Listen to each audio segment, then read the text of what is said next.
So what we need to, so the first topic that we want to address today is a जो हमने standard gradient descent पढ़ा है. uh, although it is okay if the function is convex, so we get the optimal solution, but it takes too much time. uh, so there are few variations of that gradient descent जो अभी हम देखेंगे. So we can start with that. तो ये हमारा classic diagram है जो कि आपने देखी है, और ये राइट साइड पे अपडेट रूल लिखा हुआ है. तो now what is the problem with it? तो let me slightly change the optimization function.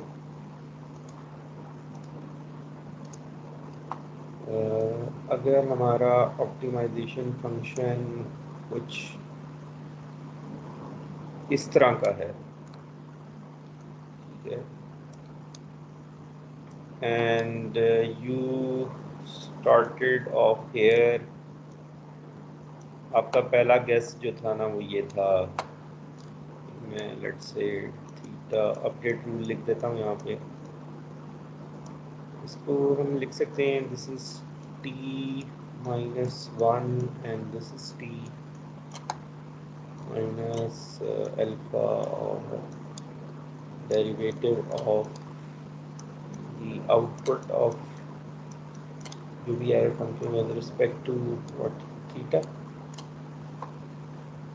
t-1.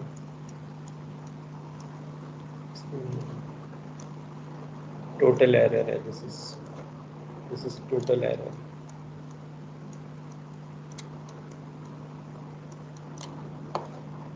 तो अभी हम फिलहाल ये अज्यूम कर लेते हैं कि अल्फा इज 1. फिर मैं इसको भी मिटा देता हूँ. तो ये आपके अपडेट रूल है. तो अगर आपने यहाँ पे कहीं गेस किया था, लेट्स से यहाँ पे थे आप,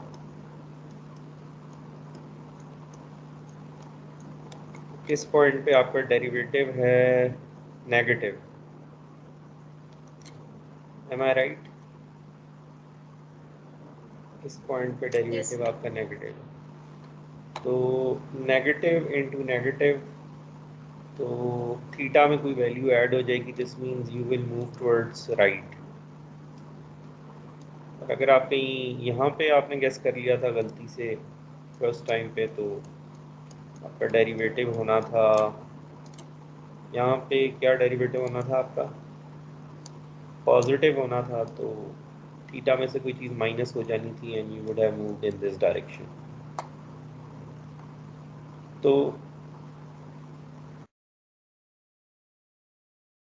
कहीं पे भी हो, we can get to this point. हम यहाँ तक पहुँचना चाहते हैं, ये वाला थीटा हम तलाश करना चाहते हैं. This is theta axis and this is total error axis.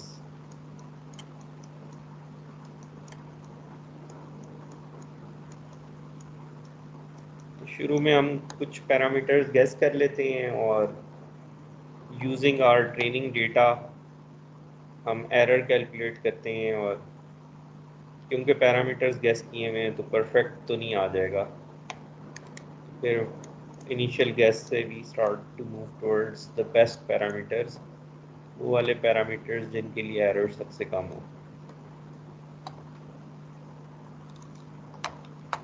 तो लेट्स से सेकंड स्टेप पे आप यहाँ आ गए, यहाँ पहुँच गए एक अपडेट करने के बाद. और let me redraw this part slightly.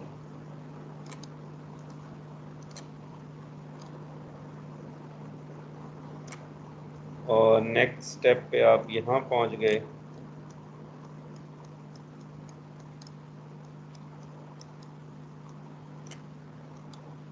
अब क्या होगा, कैन यू गेस?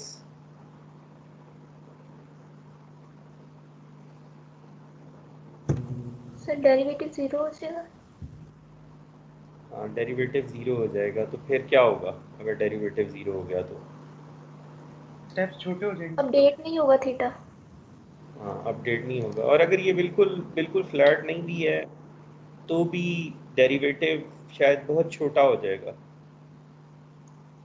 तो ऐसी सिचुएशन में do you think we will reach this this theta? हम यहाँ पहुँच जाएंगे हम? No sir. तो ये एक प्रॉब्लम है जो कि पीपल सॉ कि भाई दिस इज़ एन इशू कि अगर आपका फंक्शन इस तरह का होगा। तो जिन लोगों ने कॉन्वेक्स ऑप्टिमाइजेशन पढ़ी है वो मुझे बता सकती हैं ये जो मैंने फंक्शन ड्रॉ किया है ये कॉन्वेक्स है कि नहीं? नॉन कन्वेक्स है। नॉन कॉन्वेक्स है। तो एनीवेज बहरहाल, तो कैसे आपको पता चला ये नॉन कॉन्वेक्स है?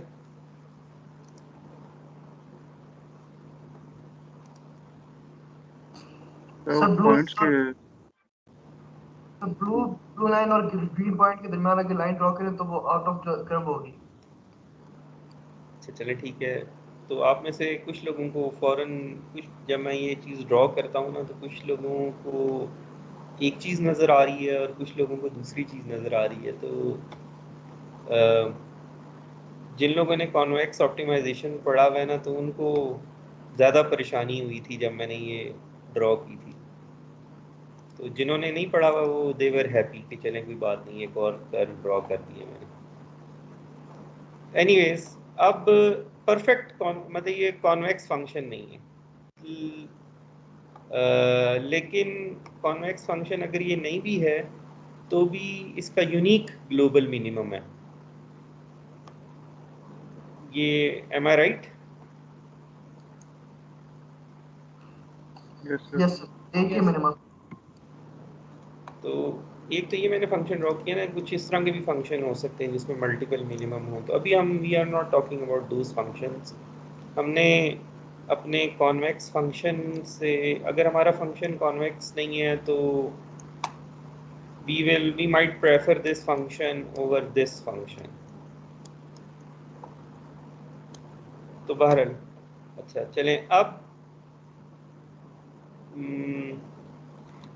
अगर आप कोई बॉल, अगर ये एक्चुअली में ये वैली होती कोई तो और आप यहाँ पे कोई बॉल ड्रॉप करते तो उस बॉल ने यहाँ रुकना था? No sir. सर अगर अच्छा, तो परफेक्टली फ्लैट है जगह तो रुक जाती बॉल। नहीं कभी भी नहीं रुकती। आप कभी गिरे ना पहली सीढ़ी से तो आप कहीं बीच वाली सीढ़ी पे नहीं रुकेंगे, चाहे मैं बना देता हूँ थोड़ी सी सीढ़ियाँ आपके लिए। या आपके घर में हैं अभी सीढ़ियाँ? है सीढ़ियाँ सर, गिर के देखना आप पड़ेगा। हाँ बस ये ज़रा आप जल्दी से ट्राई करें ना जाके, यहाँ खड़े हो ना। तो ये मैंने थोड़ी सी फ्लैट आपके लिए बना दी है, यहाँ से आप गिरें ज़रा, फिर देखते हैं आप यहाँ रुकते हैं कि नहीं। सर ऊपर पहुंच जाएंगे, नहीं रुकेंगे। कुछ इस तरह की हालत होगी। तो तो तो how can we improve? So the point is कि अब ये जो हमने इक्वेशन को ना थोड़ा सा एडिट करना है ताकि हमारा जो है ना ये वाली सिचुएशन हो जहाँ पे हम रुक जाएं, ये हम रुके ना। तो व्हाट शुड वी डू? क्या चेंज किया जाए इसमें से?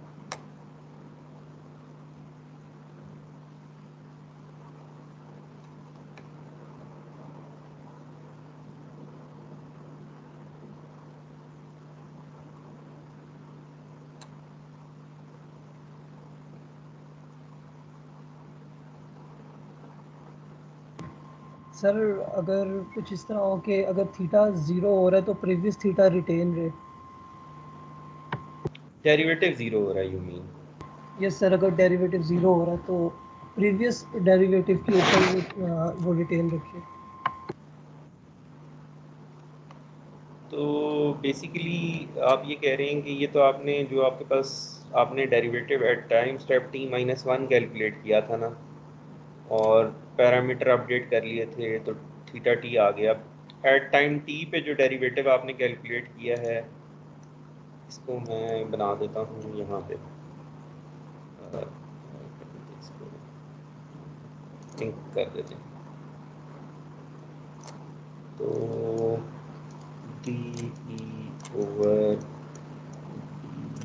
थीटा टी, और अब आप t+1 पता चलाना चाह रहे हैं।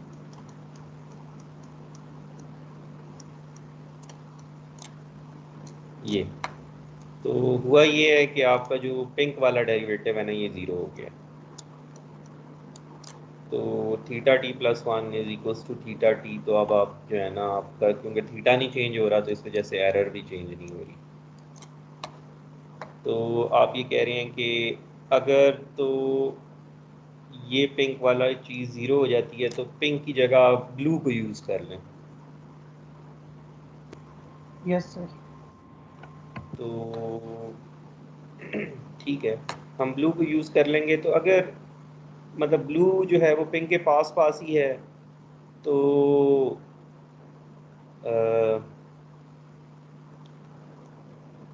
तो there is some sort of memory. जो ये बॉल नीचे गिरी थी ना इसमें एक मोमेंटम था, तो ये आपने मोमेंटम जो है ना सॉर्ट ऑफ मोमेंटम रख लिया है कि मैं जो है पिछली वैल्यू को इम्पोर्टेंस दे दूंगा अगर मेरी करंट 0 होगी। तो फिर यहाँ जब आप पहुँचेंगे तो क्या होगा? अगर आप ये स्ट्रेटजी यूज़ कर रहे हैं तो यहाँ पे भी तो डेरिवेटिव ने 0 होना है ना, क्या होगा?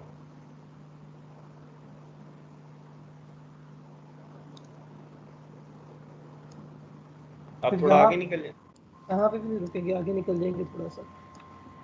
आगे निकल जाएंगे फिर वहाँ से वो वापस भेजेगा। Yes sir. फिर ये बैक एंड फोर्थ यहाँ पे कुछ होता रहेगा शायद। तो यस एनीवेज सर। ये जो भी रिजल्ट आपके पास आएगा यहाँ पे, अब कुछ आइट्रेशंस के बाद आप रोक देंगे कि जी मैंने 1000 आइट्रेशंस के बाद अपना रोक देना है। तो may be this new strategy is at least वो यहाँ तो नहीं ना रुक रहा। तो इसको जो है वो कहते हैं, लेट मी सी। तो एक मिनट, तो ये कल हमने ड्रॉ किया था।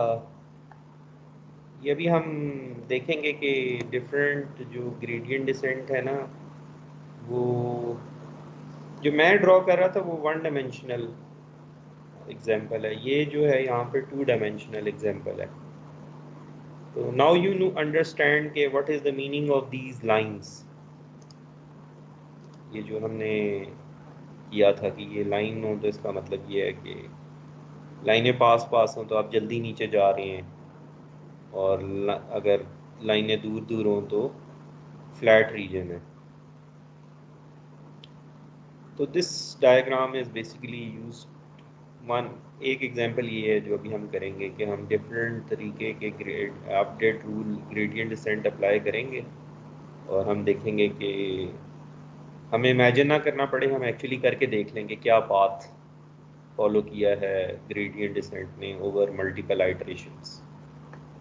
ये बेसिकली हमारे पास एक क्वाड्रेटिक फंक्शन है, और क्वाड्रेटिक को ड्रॉ करें तो बेसिकली ये एक बाउल टाइप की चीज़ बनती है, आपको पता है। तो नाउ ये हमने ड्रॉ कर दिया है bowl type, and now we are applying gradient descent.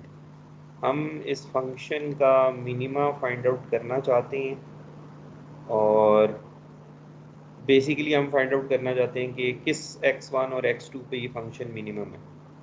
तो पहले स्टेप पे तो हमने x1 और x2 की कोई वैल्यू गेस कर ली, तो उसके लिए इस फंक्शन की कोई वैल्यू थी। नेक्स्ट जो वैल्यू है वो हमने कैसे गेस की इसकी सेकंड वैल्यू जिस पे हमने इस फंक्शन को टेस्ट करना है, वो हमने ग्रेडियंट डिसेंट से अब कर ली ना। ये इसको मैं यहाँ लिख देता हूँ यहाँ पे कि हम x1 और x2 की वैल्यू पता चलाना चाह रहे हैं जिसके लिए ये फंक्शन मिनिमम हो। तो पहली बारी तो हमने कोई वैल्यू गेस कर ली, और फिर फंक्शन का डेरिवेटिव कैलकुलेट कर लिया विद रिस्पेक्ट टू x1, और फिर कोई लर्निंग रेट रखा और नई वाली वैल्यू पता चल गई, सिमिलरली x2।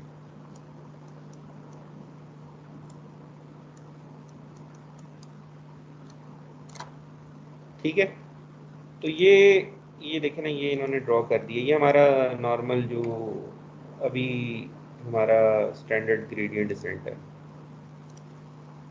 पहली वैल्यू ये थी, फिर ये कहीं बहुत बड़ी जंप, तो बड़ी जंप इस वजह से हुई कि मे बी यू आर यहाँ पे स्टीप, ज़्यादा स्टीप है ये। अब अगर हम यहाँ इस डायग्राम को देखें तो this is slightly steeper at this point, तो डेरिवेटिव बड़ा था तो बड़ी जंप का, फिर नीचे चले गए तो फिर छोटी जंप, और करते करते करते जो है ना आप पहुँच गए इधर बिल्कुल ऑप्टिमम पे। तो ये तो फंक्शन कॉन्वेक्स था ना, तो इसमें तो इसने रुकना नहीं था। अब हम ये देखते हैं कि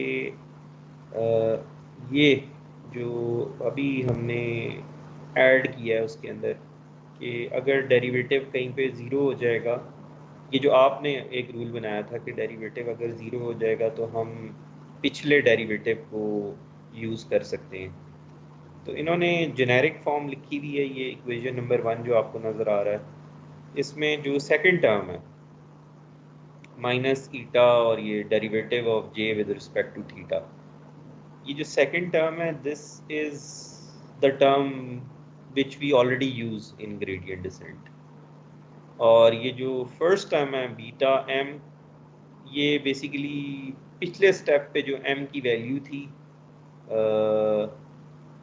जो कि खुद डेरिवेटिव से कैलकुलेट हुई थी, तो उन दोनों को जमा कर दिया। तो basically there are two terms, दो टर्म्स हैं, और क्या, एक मिनट में यहाँ लिख लेता हूँ, बीटा एम माइनस, इसको मैं यूँ लिख देता हूँ, बीटा एम माइनस, हम अल्फा कहते थे, उन्होंने ईटा लिखा हुआ है, और ये जो डेरिवेटिव है अभी current with respect to theta. तो ये जो ये वाली टर्म है ये तो है ही है ना, ये हम भी यूज़ करते थे, तो ये एक चीज़ आ गई हमारे पास एक्स्ट्रा, और इन दोनों को जमा करके ना हमारे पास नई एम की वैल्यू आ गई। और अब नई वैल्यू आ गई तो थीटा में वो वैल्यू हम ऐड कर रहे हैं, तो पैरामीटर अपडेट हो गए हमारे। तो बेसिकली ये है, ये जो टर्म है, ये वाली टर्म है, ये है derivative at this theta, at this time instant current, और ये पास्ट जो भी वैल्यू थी। तो हम शुरू में स्टार्ट कर देते हैं, लेट्स से फर्स्ट आइट्रेशन पे क्या होगा। पहली आइट्रेशन में m तो ज़ीरो ही होगा, तो जो डेरिवेटिव होगा वही होगा। m की क्या वैल्यू होगी, जो हमारा इनिशियल गैस पे डेरिवेटिव है, यहाँ पे मैं ड्रॉ कर देता हूँ, ये हमारा थीटा हमने गैस किया था, इस पे ये डेरिवेटिव हमने कैलकुलेट किया, और ये नहीं है हमारे पास अभी m, this is first iteration, तो m इज़ ज़ीरो। तो अब m की वैल्यू अपडेट हो गई, और थीटा में से जो है ना m ऐड कर दिया हमने, तो नए वाले थीटा आ गए। तो फर्स्ट स्टेप पे m ज़ीरो था, और डेरिवेटिव लिया हमने उस पर, तो नेगेटिव साइन इधर ही है, तो it should not confuse you कि यहाँ पे प्लस क्यों लिखा हुआ।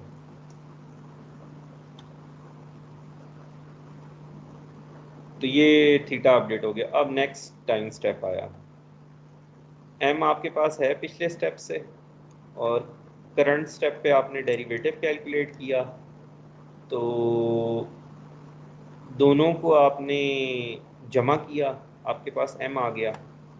तो जो प्रीवियस डेरिवेटिव है ना, उसको आप कितना इम्पोर्टेंस दे रहे हैं वो बीटा डिसाइड करेगा। बीटा ज़्यादा है या बीटा कम है। अगर बीटा ज़ीरो है तो आप current in time step, current instant पे जो डेरिवेटिव आ रहा है सिर्फ उसी को इम्पोर्टेंस दे रहे हैं, which converts our gradient descent into standard, जो कि हमने पढ़ा है। लेकिन अगर हम बीटा की वैल्यू को बढ़ाएंगे तो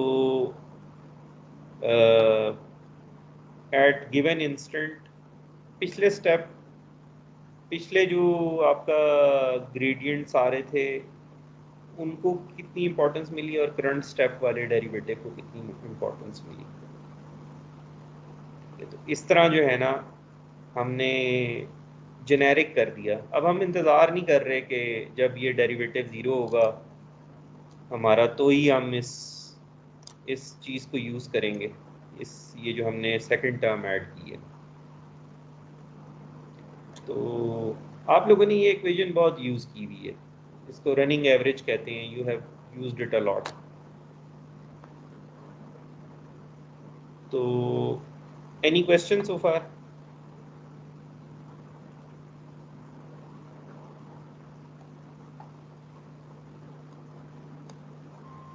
नो सर। तो ये एक तरीका है ऑप्टिमाइजेशन करने का, और ये may be it will help us in those functions जहाँ पे कुछ इस तरह का हो जाए। तो हम, क्योंकि पीछे से ज़्यादा हो मोमेंटम जाए है तो ये हमारा। फेल हो जाएगा ना जी सर, अगर फ्लैट रीजन ज़्यादा लंबा हो जाए तो ये फेल हो जाएगा ना, क्योंकि एम की वैल्यू छोटी छोटी होकर वो भी ज़ीरो को अप्रोच कर जाएगी। हाँ, तो फिर वो डिपेंड करता है कि आपने बीटा की वैल्यू क्या रखी हुई है। अगर बीटा बहुत बड़ा रखा हुआ है तो वो छोटा होते होते भी काफ़ी देर लगेगी उसको। और फिर ये है कि इसको फुल फ्लैट होना चाहिए। अगर ये थोड़ा सा भी यूं है तो आपकी ऑप्टिमाइजेशन जो है ना वो जो स्टैंडर्ड आपका ग्रेडियंट डिसेंट है वो थोड़ा देर से निकलेगा इस इलाके में से, और आप जो है ना जल्दी से निकल जाएंगे इस इलाके में से। बस सर बीटा कैसे सिलेक्ट करेंगे? तो कैसे करते हैं मशीन लर्निंग में चीज़ें सिलेक्ट? अल्फा कैसे सिलेक्ट किया था? सर एक को सिलेक्ट कर लेते हैं, गैस कर लेते हैं, आइट्रेशन पे चलता जाता है। जी सर अज्यूम करते हैं फर्स्ट टाइम। नहीं, अज्यूम नहीं करते। हमने अल्फा जो है वो बड़ी मेहनत करके डिसाइड किया था।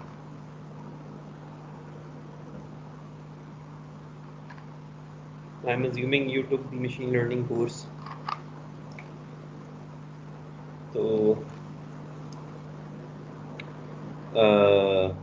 हमने यही देखना है ना कि बीटा की एक ऐसी वैल्यू हो जिस पे हर आइट्रेशन पे ना कॉस्ट डिक्रीज हो रही हो। अगर कॉस्ट डिक्रीज नहीं हो रही और इंक्रीज हो रही है तो फिर वो बीटा अच्छा नहीं है। तो आमतौर पे अब इन्होंने बता दिया है कि नॉर्मली 0.9 की वैल्यू जो है ना यू कैन यूज़ 0.9। तो ज़ीरो होगा if beta is zero, there is high friction, because जहाँ डेरिवेटिव ज़ीरो हो गया वहाँ आप रुक जाएंगे।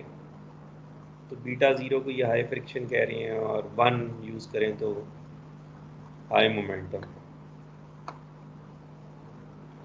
तो in short we have just added memory के करंट डेरिवेटिव में ये करंट डेरिवेटिव भी हो और पिछलों की भी कोई कंट्रीब्यूशन हो। तो इस तरह हम जो है ना बच जाएंगे ये जो फ्लैट रीजन है। और आप ये देखें कि अब इन्होंने प्लॉट करके दिखाया है ना कि किसकी जंप्स ज़्यादा बढ़ी हैं। येलो वाला जो है ना वो है आपका मोमेंटम वाला। तो इसकी जंप्स बढ़ी हैं और ये थोड़ा आगे भी निकल गया है रेड वाले से। तो कैन यू काउंट यहाँ तक रेड वाले ने कितने स्टेप्स लिए हैं? ट्राई काउंटिंग, एक दफ़ा देख के ज़रा काउंट करें कितने स्टेप्स लिए हैं इसने। मेरा ख्याल है येलो वाला कम स्टेप्स में पहुंचा है जिस जगह पर रेड वाला पहुंचा है।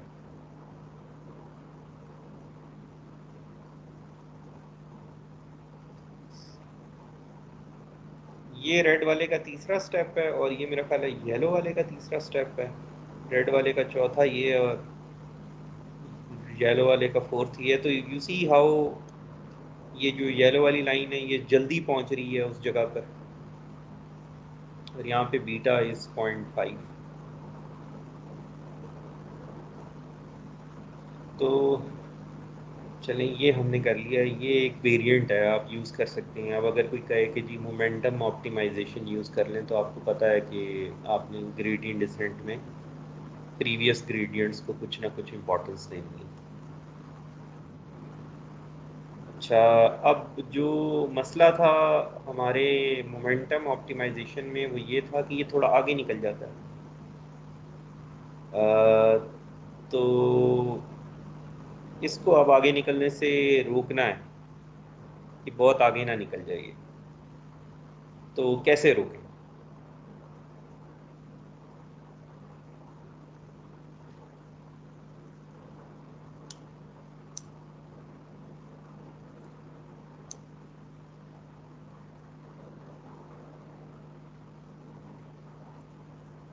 Any suggestion? सर बीटा की वैल्यू आप देखें कि अगर आप इतनी ज़्यादा जल्दी पहुंच नहीं रहे तो फिर इसको चेंज करें। सर थ्रेशोल्ड डिसाइड करते हैं बीटा की वैल्यू के लिए, अगर बीटा स्पेसिफिक वैल्यू से ज़्यादा इंक्रीज करे तो वो वापस 0.5 पे आ जाए। नहीं, बीटा तो एक दफ़ा फिक्स हो जाता है, बीटा ने तो चेंज नहीं होना होता। बीटा अगर आप ज़ीरो कर देंगे तो आपके पास रेड वाली लाइन आ जाएगी, और अगर बीटा की वैल्यू बड़ी रखेंगे तो आप जल्दी पहुंचेंगे लेकिन थोड़ा आगे निकल जाएंगे। तो अब क्या करें? अब हम पहुंचना भी जल्दी चाहते हैं और आगे भी नहीं निकलना चाहते, क्योंकि इन प्रैक्टिस आप देखें, ये तो हमने सिंपल फंक्शन रखा ना जिसमें सिर्फ दो वेरिएबल थे, 2 डायमेंशनल प्रॉब्लम थी। तो जब हम हायर बहुत हमारे पास 1000 टीचर्स हों और फिर हमने डेरिवेटिव कैलकुलेट करना हो तो हायर आइट्रेशन कैलकुलेट करने में हमें वक्त लगेगा। हम पहुंचना तो जल्दी बहरल चाहते हैं, लेकिन हम ऑप्टिमल सोल्यूशन भी चाहते हैं कि हम आगे ही ना निकल जाएं कहीं।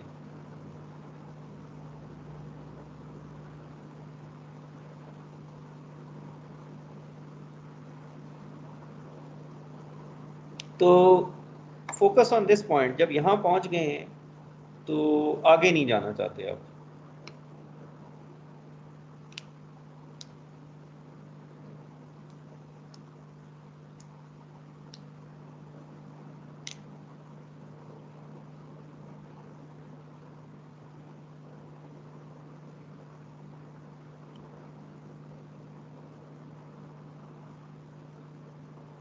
So here is an example जहाँ you are trying to improve your algorithm, और आप जो है ना you don't need to imagine what is going on.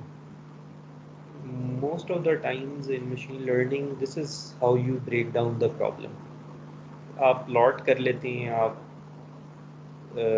you perform the experiment and then by analyzing your result you try to figure out कि कहाँ मसला है।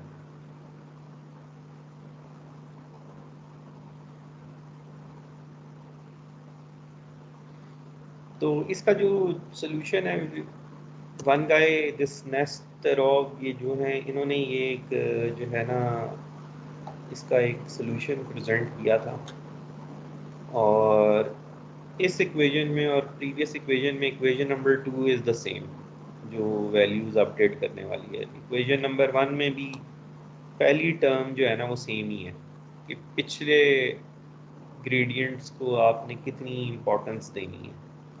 The only thing that is changing is कि आप theta at theta जो आपके पिछले step के पैरामीटर्स हैं, आप उस पे डेरिवेटिव कैलकुलेट करने की बजाय आप उससे एक स्टेप आगे जाके वैल्यूज़ कैलकुलेट कर लेते हैं। मुझे यहाँ लिखने दो, ये जो टर्म है हमारी डेरिवेटिव ऑफ दी, जिसको स्लाइड में जे लिखा हुआ है कॉस्ट फंक्शन, या मैं ई कह रहा हूँ, तो इसको डेरिवेटिव थीटा टी पे डेरिवेटिव कैलकुलेट करने की बजाय ना इसका डेरिवेटिव आप कैलकुलेट करें थीटा टी प्लस समथिंग पे। Theta T, let's say theta T plus epsilon, let's say. तो क्या होगा अगर आप फॉर एग्जांपल हम इसी एग्जांपल को यूज कर लेते हैं जो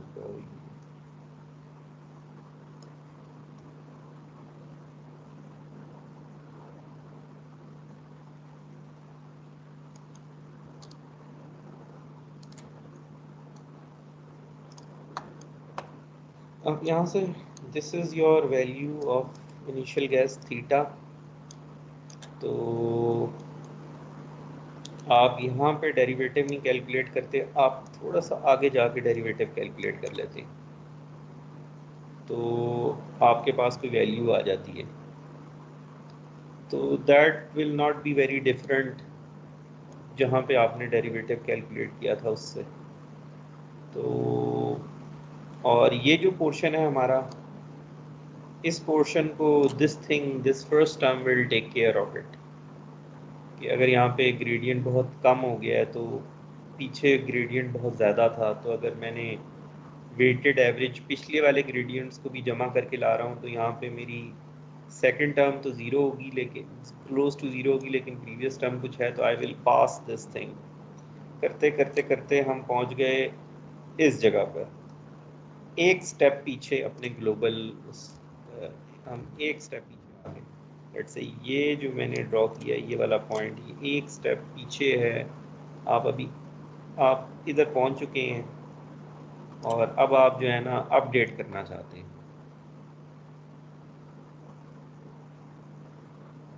या मैं कहता हूँ कि आप पहुंच ही गए, इधर पहुंच गए global optimum.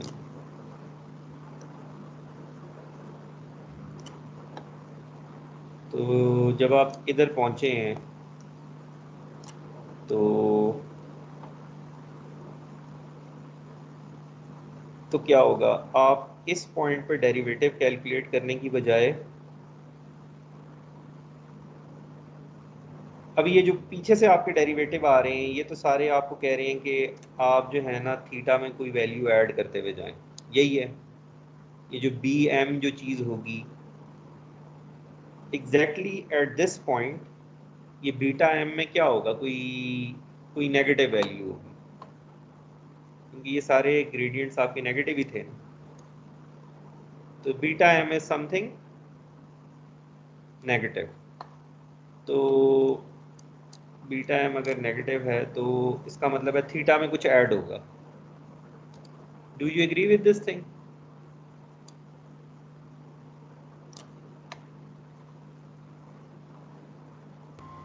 Yes sir.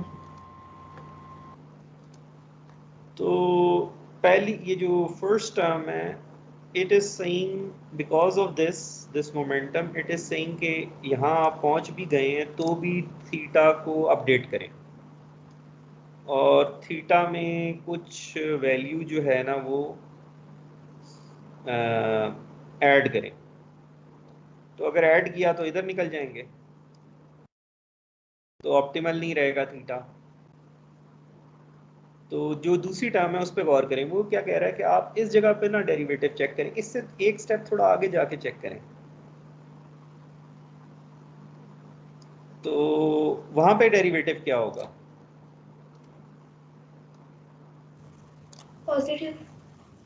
Positive हो जाएगा। तो वो जो है नाउ दीज आर ऑपोजिट, ये अगर नेगेटिव है तो ये पॉजिटिव हो गया है एट ग्लोबल ऑप्टिमम वैली। ये जो मिनिमा है इसके दूसरे साइड पे अगर आप निकलने की कोशिश करेंगे ना तो नाउ यू हैव समथिंग जो इसको वापस पुश करने की कोशिश करे। तो पहले तो आप शायद बहुत आगे निकल जाते, अब आप उतना आगे नहीं निकल पाएंगे बिकॉज ऑफ दिस थिंग कि आप थीटा एग्जैक्ट थीटा पे नहीं डेरिवेटिव कैलकुलेट कर रहे, कुछ उससे आगे जाके डेरिवेटिव कैलकुलेट कर रहे हैं। तो वो जो आप पहले आगे निकल जाया करते थे और फिर कुछ देर लगती थी आपको वापस आने में, ये कहाँ गया हमारा डायग्राम, ये आप आगे निकल गए हैं और तो ये जो है इसमें ना the second term starts to push the theta back to the global optimum. ठीक है, तो ये this was just one simple trick. तो इन्होंने ये डिसाइड कर लिया कि ये बीटा एम ही लिख देते हैं यहाँ पे, थीटा प्लस बीटा एम के बीटा एम अगर नेगेटिव है तो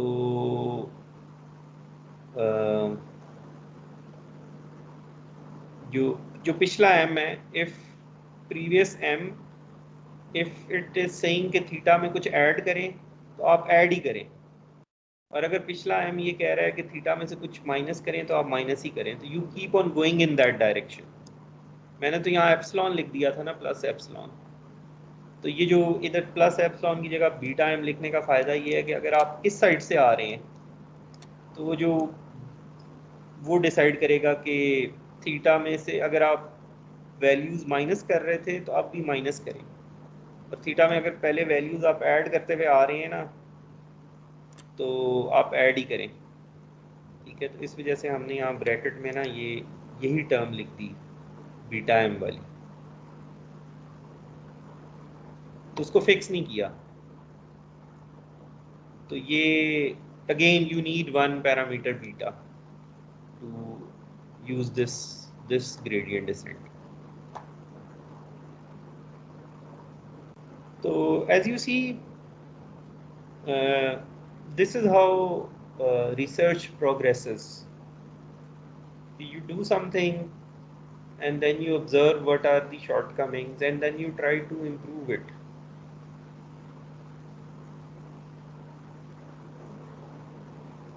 So this is the thing which it takes time to develop as a researcher, that you appreciate these small incremental improvements into your algorithm. One shouldn't expect कि आप जो है ना सुबह सो के उठेंगे तो न्यूटन फोर्थ लॉ आपके जहन में होगा। Research demands lot of hard work. अच्छा, तो ठीक है। अच्छा, तो उसके बाद जो है वो एक क्वेश्चन ये है कि आप अगर ये देखें कि किसी ने ड्रॉ करके देखा, उसने ये कहा कि ये हम हमेशा इस तरफ क्यों जाना शुरू हो जाते हैं, हम शुरू में ही क्यों नहीं इधर जाते, ये बिल्कुल ऑप्टिमम की तरफ। तो क्यों नहीं जा रहे हम शुरू में इधर? Can you tell me why? मतलब अगर यहाँ से यहाँ जाना है तो ये छोटा रास्ता है ना, तो पहले यहाँ से वहाँ चले जाओ, फिर वहाँ से यहाँ आ जाओ और इस तरह करके ऑसिलेट करके पहुँचो तो वक्त लगेगा। तो each iteration takes lot of time. तो यहाँ से सीधा यहाँ क्यों नहीं चले जाते? तो ऐसा क्यों हो रहा है, हम यहाँ से सीधा क्यों नहीं जा पा रहे?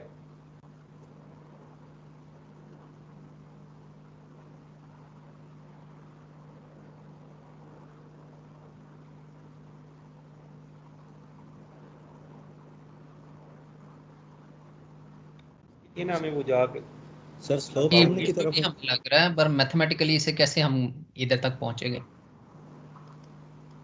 मैथमेटिकली हम पहुंच जाएंगे अगर हमें जो है ना मसला समझ में आ जाए। इधर क्या हमारा बाउल किधर है?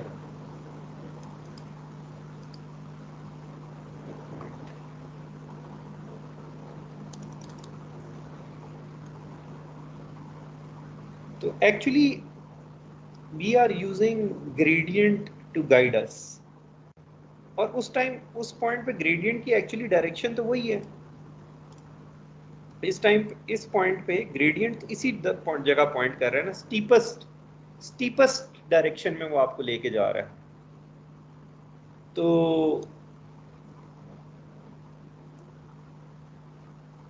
तो बेसिकली कहाँ गया हमारा बाउल? हमें नजर आ जाना कहीं, ये हो या ये जो शिप है हमारी। तो शिप को देख लेते हैं।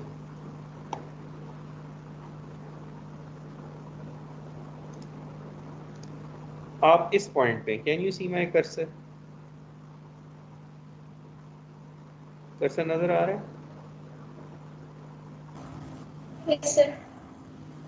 तो आप चाहते हैं कि कॉस्ट की वैल्यू कम हो फौरन, तो कॉस्ट की वैल्यू अगर मैं यहाँ से इधर चला जाऊं तो कम होगी।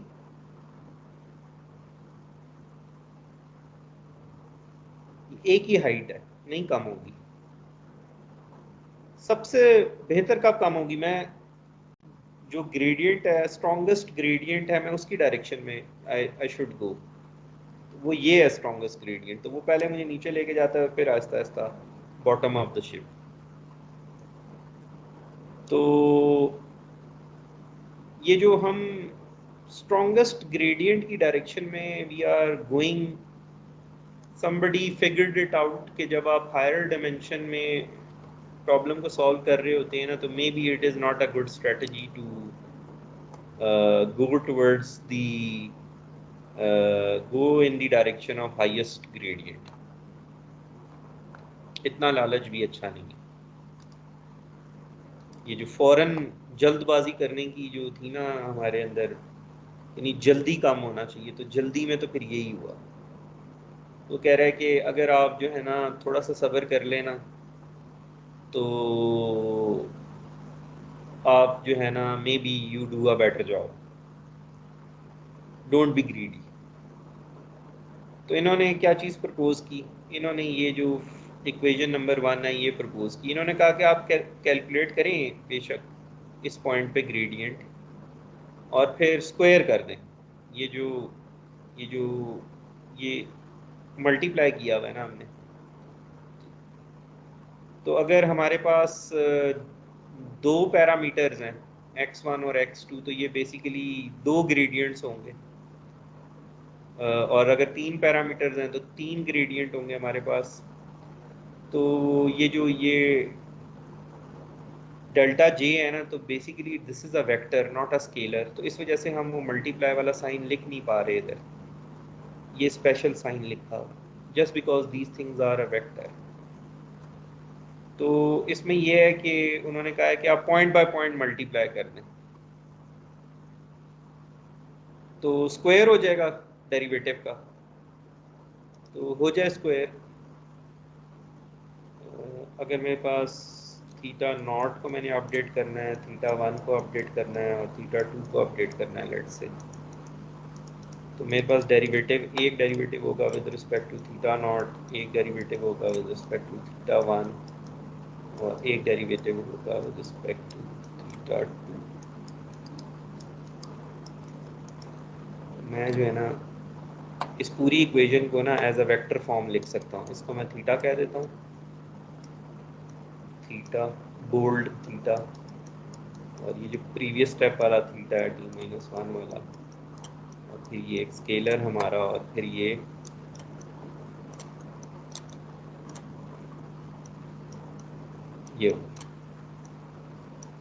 इस पूरी इक्वेशन को ना मैंने एज अ वेक्टर फॉर्म लिख दिया। तो अब ये वेक्टर है, तो वेक्टर को वेक्टर से मल्टीप्लाई, वेक्टर्स को वेक्टर से मल्टीप्लाई करने के लिए हमें मैट्रिक्स के रूल्स को फॉलो करना पड़ता है, but we don't want to do that.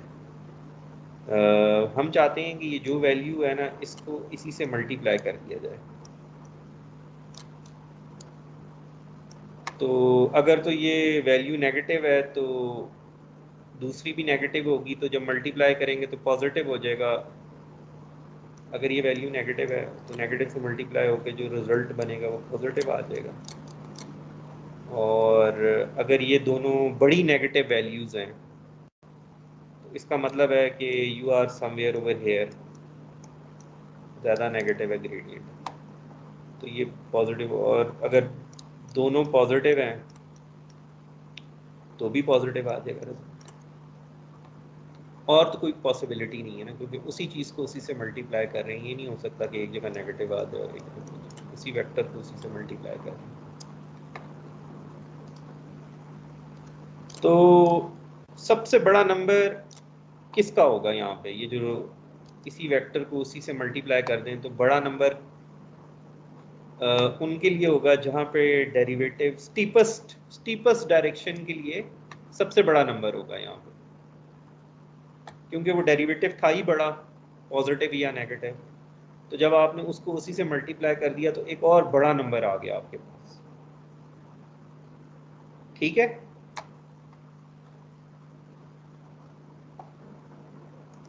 तो फिर इन्होंने कहा कि जी आप जो है ना इस तरह करें कि आपने s की वैल्यू कैलकुलेट कर ली है, which is the squared gradients, और अब आप यूं करें कि आपके जो करंट ग्रेडियंट है ना उनको डिवाइड कर दें s से।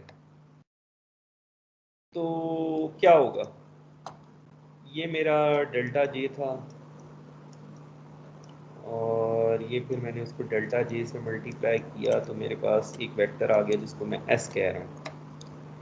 और अब ये जो डेल्टा जे वेक्टर है इसको मैंने डिवाइड करना है वेक्टर s के साथ। तो मैट्रिसेस जो है ना वो डिवाइड नहीं होती, इन्वर्स से मल्टीप्लाई करते हैं, बट हम वो नहीं करना चाह रहे। हम चाहते हैं कि ये जो वैल्यू है ना डेल्टा जे की पहली वाली वैल्यू वो s की पहली वाली वैल्यू से डिवाइड हो जाए, और इसी तरह ये जो s की दूसरी वाली वैल्यू है वो डेल्टा जे की जो दूसरी वैल्यू है वो डिवाइड हो जाए s की दूसरी वैल्यू से। ठीक है, तो इस वजह से क्योंकि ये वेक्टर्स हैं तो इन्होंने ना ये एक सिंबल यूज किया हुआ है जो कि डिवीजन का सिंबल नहीं है, it is point wise division, it is point wise division.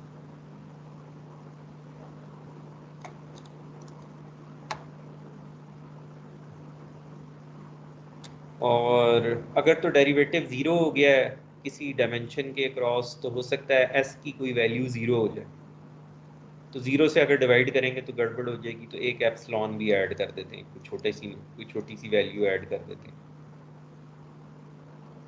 तो फाइनली हो क्या रहा है, आपके जो ग्रेडियंट हैं वो डिवाइड हो रहे हैं किसी नंबर से, हर डायमेंशन के क्रॉस डिफरेंट नंबर से डिवाइड हो रहे हैं।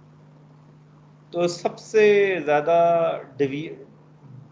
जो है कौन सी डायमेंशन के क्रॉस बड़े नंबर से डिवाइड होगा आपका ग्रेडियंट?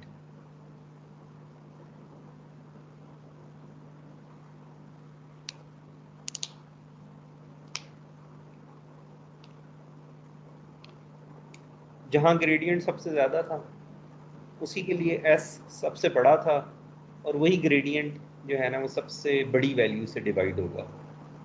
तो basically what you are saying is के don't give too much importance to the steepest gradient.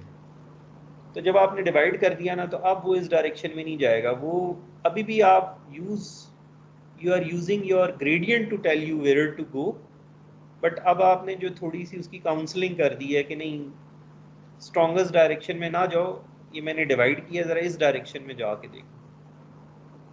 तो जब इन्होंने ये अब इसमें मेमोरी ख़त्म हो गई, आप याद अब ये देखिए ये जो BM जो था ना वो ख़त्म हो गया। अब ये we are talking about simple अपना ग्रेडियंट डिसेंट, पर पहले हमने स्क्वायर कर लिए ग्रेडियंट्स और फिर वो मैग्नीट्यूड्स उसको डिवाइड कर दिया। तो इसमें होगा ये कि आप जाना तो सही डायरेक्शन में शुरू हो गए, बट अनफॉर्चुनेटली जब आपका डेरिवेटिव छोटे होना शुरू होंगे,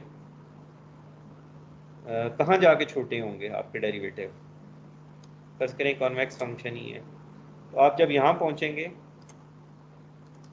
इस जगह पहुँचेंगे तो आपके डेरिवेटिव ऑलरेडी छोटे हो रहे हैं और आप उन्हें डिवाइड भी कर रहे हैं, तो क्या होगा, स्टेप और छोटे हो जाएंगे।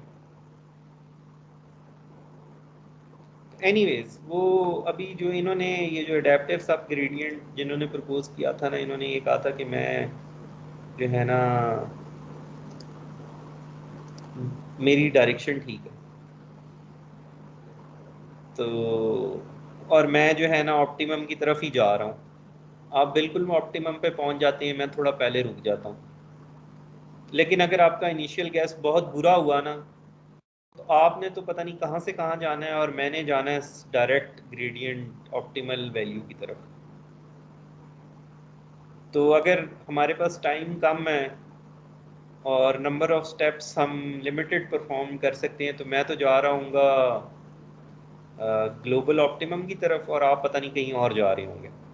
अगर फॉर एग्जांपल थर्ड आइटरेशन पे रोक दिया जाए या सेकंड आइटरेशन पे रोक दिया जाए इस एल्गोरिदम को, तो which one is closer to global optimum? Yellow वाला। Blue one. तो ब्लू वाला जो है ना बेहतर है। तो दिस इज अनदर वेरिएंट। और फिर किसी ने कहा कि अच्छा, ये चीज़ तो हमें आती है कि जब आप रुक जाएं कहीं पे, तो उस रुकने से बचने के लिए हम पिछले ग्रेडियंट्स को इम्पोर्टेंस दे देते हैं। तो ये जो RMS, ये जो भी है एल्गोरिदम का नाम, इसने वो दोनों चीज़ों को कंबाइन कर दिया।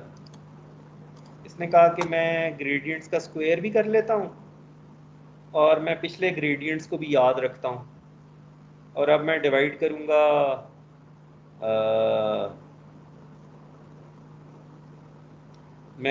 करूँगा अपने इसको डेरिवेटिव को with this new s।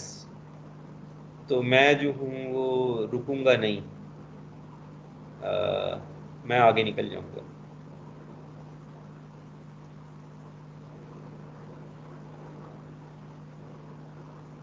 So do you agree with this guy?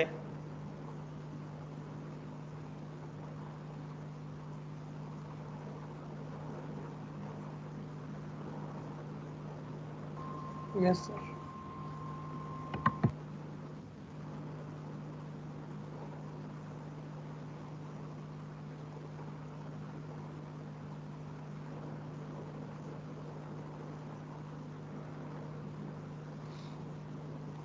तो बेसिकली दो स्ट्रेटजीज को इन्होंने कंबाइन किया है।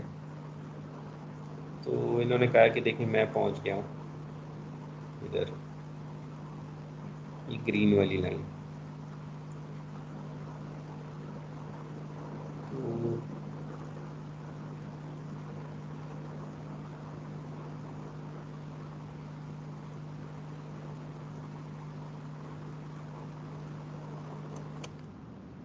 तो आज जो है ना ये आ जाएगा जो कि विच इज़ इवन बेटर। ये जो है ना, ये देखिए ये डायरेक्ट गया है इसने। ये तो फिर कोई कर्व लाइन कोई पाथ ले रहे हैं ना, ये स्ट्रेट जा रहा है। ये उससे भी बेहतर है, ये what ever this is happening. तो क्या हो रहा है, लेट्स सी। पहली वाली जो इक्वेशन है वो तो बेसिकली प्रीवियस ग्रेडियंट्स को इम्पोर्टेंस दे रही है, तो दैट इज़ आवर मोमेंटम। और जो सेकंड वाली इक्वेशन है वो बेसिकली ग्रेडियंट्स का स्क्वायर है। तो 3 और 4 को हम छोड़ देते हैं फिलहाल। These are just dividing m and s with some number β1 and β2।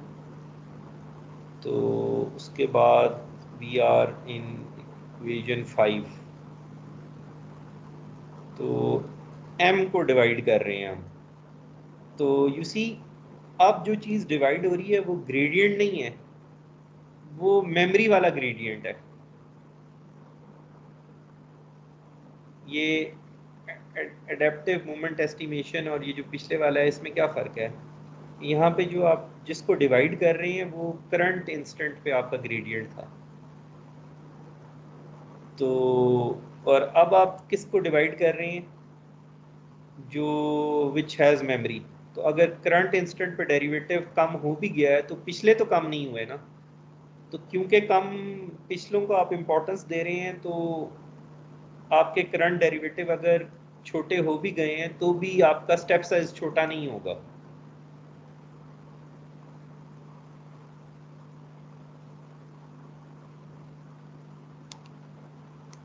ठीक है, तो यू सी कैसे जो है ना इक्वेशंस बढ़ती जा रही हैं। तो आप भी इसमें कोई इम्प्रूवमेंट सजेस्ट कर सकते हैं। Let's see, let's try.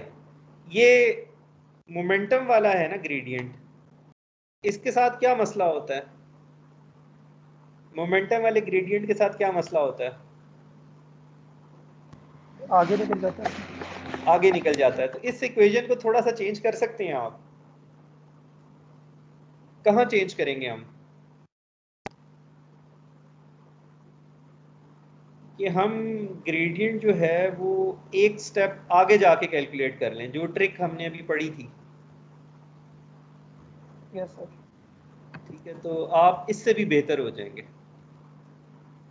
तो ये प्रपोज्ड दिस ट्रिक कि आप ये इन दोनों को कंबाइन करें तो ये वाला बन जाएगा।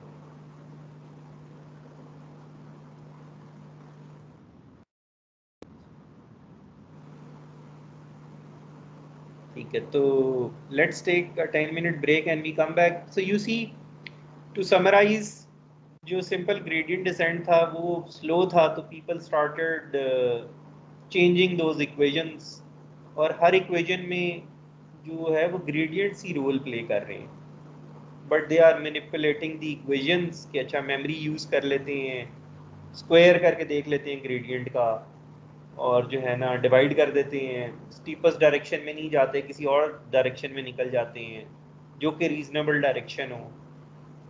तो this is how research takes place. अब ये पता नहीं, ये जो ग्रेडियंट्स हैं they have matured over the course of decades.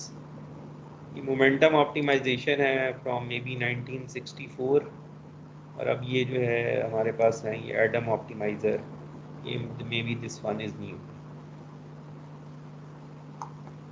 ठीक है, so let's take a 10-minute break and then we come back and discuss the next important issue with deep networks.